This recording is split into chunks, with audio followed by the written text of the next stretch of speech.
Inicialmente, vamos pensar a respeito da mágoa numa perspectiva psicológica mais profunda. A Joana é mestre em nos levar a um autoconhecimento e a um aprofundamento no contato com nós mesmos. E sem que isso aconteça, não há uma verdadeira libertação, porque nós temos níveis de ação na vida. Uma boa parte das pessoas se guia apenas por um nível de cobrança moral em que classifica a vida como certo e errado e obedece àqueles padrões para estar aceito ou para pertencer a um determinado segmento. Então, se comporta de uma maneira não porque compreende, não porque introjetou, mas porque obedece a um padrão que lhe foi imposto. Seja um padrão familiar, seja um padrão religioso, seja algo. Porque quer ficar em uma obediência e pertencer ao grupo. Outras, em um outro nível, obedecem a um padrão moral porque temem o castigo ou desejam a recompensa.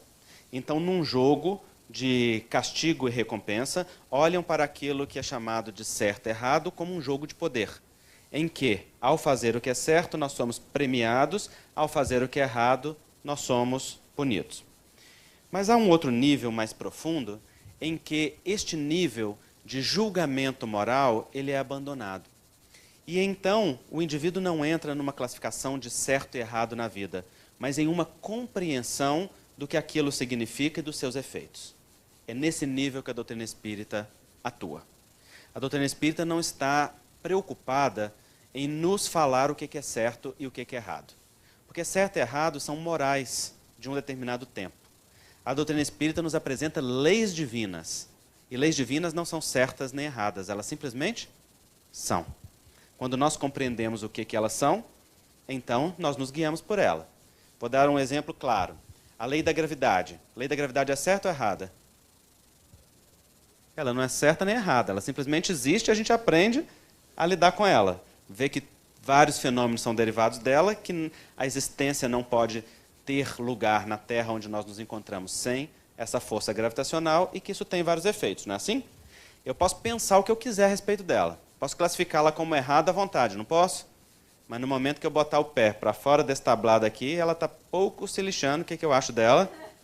Ela vai me puxar para baixo com a mesma intensidade que puxa quem aplauda o funcionamento dela. Então, quando o Espiritismo nos apresenta leis, ele não está nos apresentando aquilo que é certo e errado na vida. Ele está nos apresentando aquilo que é um movimento natural da existência. Aquilo no qual a existência se situa e se sustenta. E quando nós compreendemos isso, e compreendemos que existem leis que precisam ser obedecidas, e o não obedecimento destas leis, ou o não respeito a estas leis, gera um efeito natural em nós, então a nossa vida vai para um outro nível.